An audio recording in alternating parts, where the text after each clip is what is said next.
जातिवाद का भाषण देता है उसको तुरंत पकड़े और गांव से बाहर निकाले। अपनी राजनीति बाहर जाके करना, हमारे बीच नहीं। वो एक हिंदू मुसलमान करने वाले नेता ने आपके बीच आके किसी गरीब की मदद की नहीं ना।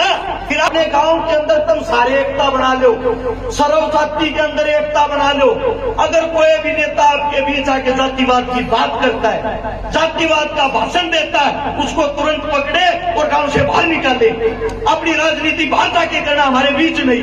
वो एक गारंटी और देता हूं, अपने गांव में, आपके गांव में जितने गरीब हैं, जितनी गरीब कन्याएं हैं, जितने बेरोजगार हैं, आप सब मिलके अपना बेटा, अपना भाई, अपनी बेटी समझ के उसकी मदद करने की कोशिश करें। मैं वादा करता हूं आपको जिंदगी में कभी किसी नेता के दरवाजे पे नहीं जाना पड़ेगा। आप लोगों के बहुत बढ़िया, तालियां बजाएं, बहुत बढ़िया। अभी ये मैं जो आप लोगों को बता रहा हूं, मैंने जिन 200 बेटियों की शादी कराई, एक की भी जाति धर्म का नहीं पता। ऐसा ही मेरा भाई है तारानगर राजस्थान से, जिसका नाम है निजाम पवार, जाति से मुसलमान, 17-18 हिंदू बहनों के कन्यादान और शादी करवा चुका। मेरी टीम से मुझे गर्व महसूस होता है। मैं हिंदू, मुस्लिम, सिख, मेरे को यही नहीं पता मैंने किस किस की शादियां करवा दी, किस किस का मैं भाई बन लिया। मेरी हाथ जोड़ के विनती है, अपने एक दूसरे भाईचारे पर विश्वास बना लो कि टीवियां न देखना बंद कर दो, इनकी मत सुनो। इस गंदी राजनीति, गंदी तंत्र से बाहर निकल के जो आपके काम, आपके बालक, आपके बेटे आपसे सीख रहे हैं, उनको अच्छी शिक्षा दो। उनको अच्छी शिक्षा दोगे तो मैं ये कहता हूं, आने वाले समय में इनको पता लग जाएगा कोई हिंदू नहीं, कोई मुसलमान नहीं, हम हिंद के बेटे हैं, हम सब इंसान हैं। इंसान ही इंसान के काम आता है। क्या कभी आप लोगों ने जब हॉस्पिटल में आप तड़पते हो, आप मरते हो, आपको रक्त की, खून की जरूरत हो, उस खून वाले से पूछा जो आपको खून देता है, बेटा आपकी क्या मेरे वाली जाति है? मेरे वाली जाति है तो मेरे को रक्त देना, वरना मना मत देना। क्या आपने किसी इलाज करने वाले डॉक्टर से पूछा है आपकी जाति क्या है? उस वक्त तो आप कर्राते हो, रोते हो, हे भगवान, हे मेरे मालिक, हे अल्लाह मेरे को बचा ले, कैसे न कैसे करके मुझे बचा ले। उस टाइम तो आपको भगवान अल्लाह याद आता है। हो सकता है मेरे सम्मानित बुजुर्ग मेरे को नहीं जानते हो, आपके बच्चे, आपके बेटे ने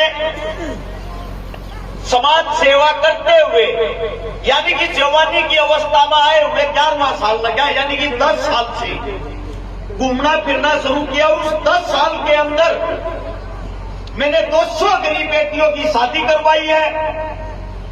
25 उन बहनों के बात भरे हैं जिनका भाई नहीं था। 1300 उन परिवारों को बसाया है जिनके घर में पीने के लिए पानी का मटका तक नहीं था। 124 से 25 आंदोलन सरकार के खिलाफ अपने हक के लिए लगे हैं। लगभग 27 करोड़ रुपए की नगद मदद की है। और मैं आप लोगों को बताता हूं, ये हिंदू मुसलमान ये चीजें मेरे को तो पता ही नहीं कहां से आई, कैसे आई, क्यों आ रही है।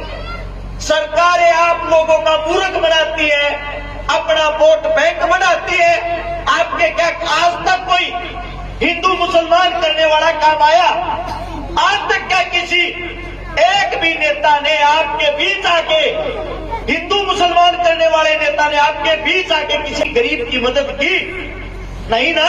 फिर आप लोग क्यों मूर्ख बन रहे हो? सबसे पहले आप लोगों को बताता हूं, मैं खाली बातें नहीं करता।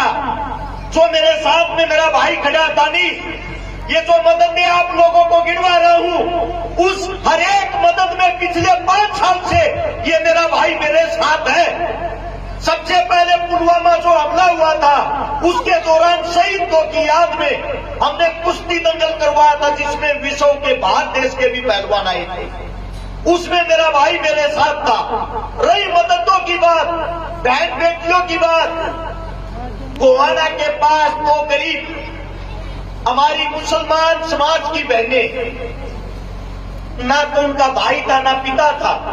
एक रिक्शा में बैठ के एक बूढ़ी औरत आती है, बेटा सिर्फ आपसे उम्मीद है, मेरे घर के अंदर आने से डर रही। मैंने उनको देखा, मैं बोला माता जी अंदर तो आजा, चाय पानी तो पी ले। उसका पहला ही जवाब ये था, बेटा मैं जाति से मुस्लिम हूं। मैं बोला फिर क्या हुआ? मैं आपको माता जी कह रहा हूं तो आप मेरी माँ हो, अंदर आओ। जबरदस्ती उसको अंदर लेके आया। मैंने उसको 15 मिनट बैठाया। 15 मिनट के बाद उसके अंदर का डर निकला। फिर उसके एक हफ्ते के बाद जब मैं उनके घर गया, उनके पाटने पर उस बहन का भाई बन के खड़ा हुआ, उन दोनों बहनों का कन्यादान किया, उन दोनों बहनों का आपकी जुबान में बोले तो निकाह, हमारी जुबान में बोले तो शादी करवाई। तब उसकी माता जी की आंखों में जो खुशी के आंसू थे। बेटा मैं तो इसलिए डर रही थी क्योंकि जो आपका समाज, आप हिंदू समाज से आते हो, मैं एक मुसलमान समाज से आती हूँ। हम हर रोज ये टीवी देखते हैं, ये खबरें सुनते हैं। इन खबरों के कारण हमारे को डर लगने लग गया है इन चीजों से।